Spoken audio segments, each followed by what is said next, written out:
नमस्कार. मनुष्य हा सतत दोन भूमिकेमध्ये वावरत असतो.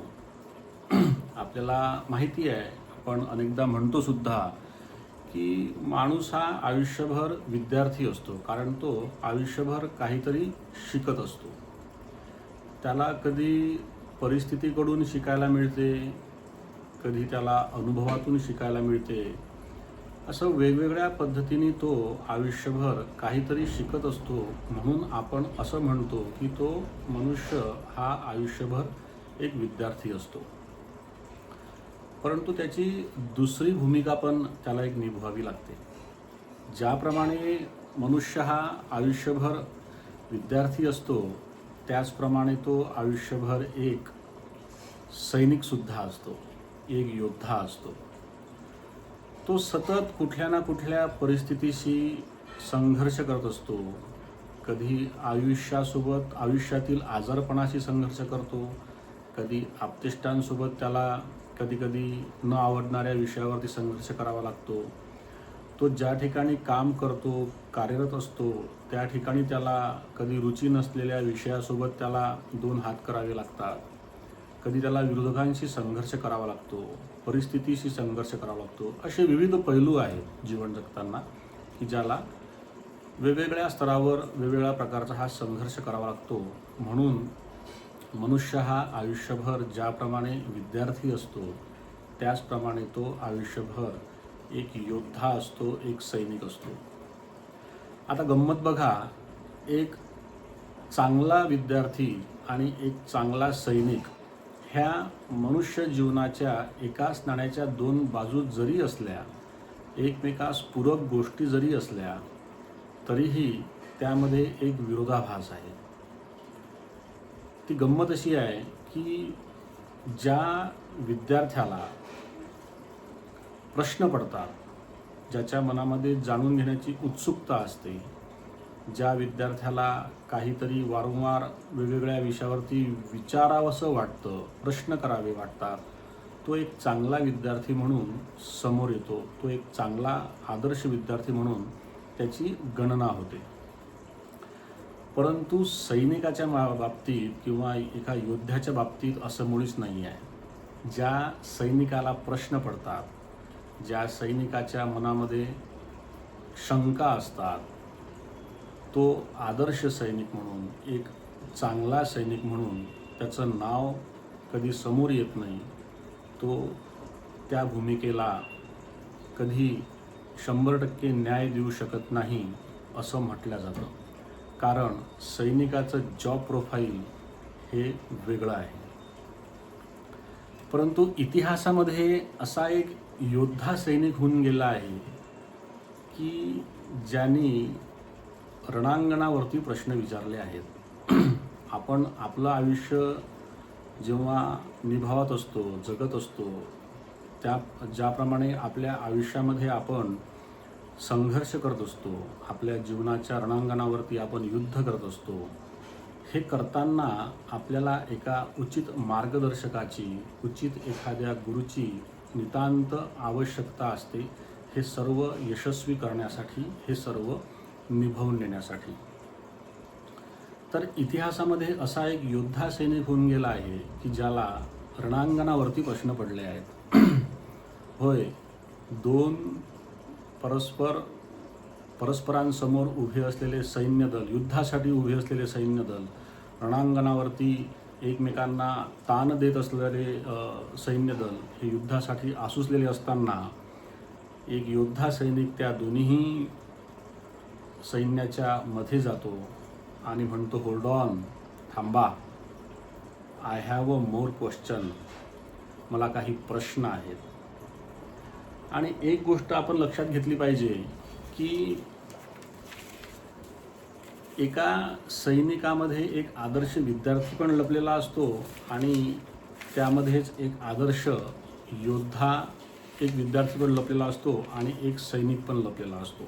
ह्या दोन्ही गोष्टी परस्परांपासून निराळ्या करता येत नाही. आणि इतिहासामध्ये याचं एक उदाहरण आपल्या सर्वांना माहीत असलेलं ते म्हणजे अर्जुनाचं, ज्याबद्दल आपण बोलतो आहोत की अर्जुनाला रणक्षेत्रावरती कुरुक्षेत्रावरती प्रश्न पडले होते आणि त्या प्रश्नांची उत्तरं देण्यासाठी साक्षात भगवंताला सुद्धा हजर व्हावं लागलं. आता त्या प्रश्नांची उत्तरं देण्यासाठी भगवंताला हजर व्हावं लागलं हे विधान किंवा ही घटना ही अजरामर झालेली घटना आहे आणि त्या घटनेचं महत्त्व हे अनन्यसाधारण आहे वेगवेगळ्या दृष्टिकोनातून. त्याचं विवचन किंवा त्याविषयीचं एक चर्चा ही फार मोठ्या प्रमाणात वेगळ्या स्तरावरती ही निश्चितच होऊ शकते. परंतु या घटनेतनं एक सिद्ध झालं आहे, एक अजरामर असं झालं आहे की मानवता जेव्हा द्विधा मनस्थितीमध्ये असते, धर्म जेव्हा व्यथित असतो, जेव्हा तो हतबल झाल्यासारखा वागतो, हतबल होतो, तेव्हा त्यांनी विचारलेले प्रश्न हे इतके जिन्युइन असतात, एवढे प्रामाणिक असतात, त्याची प्रार्थना एवढी प्रामाणिक असते. जो लढणारा सैनिक आहे त्याचे प्रश्न एवढे ग्राउंड लेवलचे असतात, ग्राउंड रिॲलिटीवरचे असतात की त्या प्रश्नांची उत्तरं देण्यासाठी साक्षात परमेश्वरालाही समोर यावं लागतं. आणि त्या प्रश्नांची उत्तरं देताना 18 अध्याय आणि 700 श्लोकाचा भगवद्गीता ग्रंथ हा निर्माण होतो. आता आपल्या सनातन धर्मामध्ये प्रश्न विचारणाऱ्याला आणि प्रश्नाला प्रश्न विचारणे याला गैर नाही आहे. परंतु प्रश्न विचारणाऱ्याची पात्रता, प्रश्नांमधलं असणारं गांभीर्य, त्याची प्रामाणिकता ही त्या स्तराची मात्र निश्चितच असावी लागते. या ठिकाणी अर्जुनाची पात्रता, त्याच्या प्रश्नांचं गांभीर्य, त्याच्या प्रश्नांचं सर्व समाजाशी असणारं निगडीत नातं, त्यातनं त्या प्रश्नाच्या उत्तरातून मिळणारं सर्व समाजाला, सर्व मानवजातीला मिळणारं एक मार्गदर्शक तत्त्वज्ञान, उत्तराच्या रूपाने मिळणारं मार्गदर्शक तत्त्वज्ञान हे एवढं प्रामाणिक आणि एवढं ग्राउंड रिॲलिटीशी जुळलेलं होतं की साक्षात भगवंताला त्यांच्या मुखातून ज्ञान वदवावं लागलं, ज्याला आपण भगवद्गीता असं म्हणतो. आता या भगवद्गीतेची काय महानता आहे तर असं म्हणतात की हा भगवद्गीता हा ग्रंथ सर्व धर्मग्रंथांचा, मग ते उपनिषद असतील, मार्गदर्शक ग्रंथ असतील, फिलॉसॉफी असतील, विविध प्रकारचे धार्मिक पुराणं असतील, याचा हा सार आहे. म्हणून आपण त्याला गीता सार किंवा गीता अमृत असं म्हणतो. ज्याप्रमाणे हा गीतासार किंवा हा धर्मग्रंथ किंवा हा भगवद्गीता ग्रंथ हा सर्व मानवजातीसाठी, मानवजातीच्या कल्याणासाठी मार्गदर्शक म्हणून समोर आला, त्याचप्रमाणे त्याचा उपयोग आपल्या जीवनामध्ये सुद्धा तेवढ्याच महत्त्वाचा आहे. या धर्मग्रंथाच्या निर्मितीचं सुद्धा एक वेगळं असं एक गंमत आहे. ती गंमत अशी की अनेक धर्मग्रंथ किंवा काही उपनिषद असतील, काही अरण्यक असतील, हे वेगवेगळ्या ठिकाणी लिहिल्या गेले किंवा त्याची निर्मिती झाली. उदाहरणार्थ काही अरण्यक असतील की जे घनदाट जंगलामध्ये, अरण्यामध्ये शांत निवांत ठिकाणी लिहिल्या गेले. काही फिलॉसॉफीपर ग्रंथ असतील की जे संत महात्म्यांच्या कुटीमध्ये, त्यांच्या आश्रमामध्ये शांत आणि पवित्र अशा वातावरणामध्ये लिहिल्या गेले, त्याची रचना त्या ठिकाणी झाली. परंतु भगवद्गीतेची निर्मिती हे रणक्षेत्र कुरुक्षेत्रावरती झाली आहे.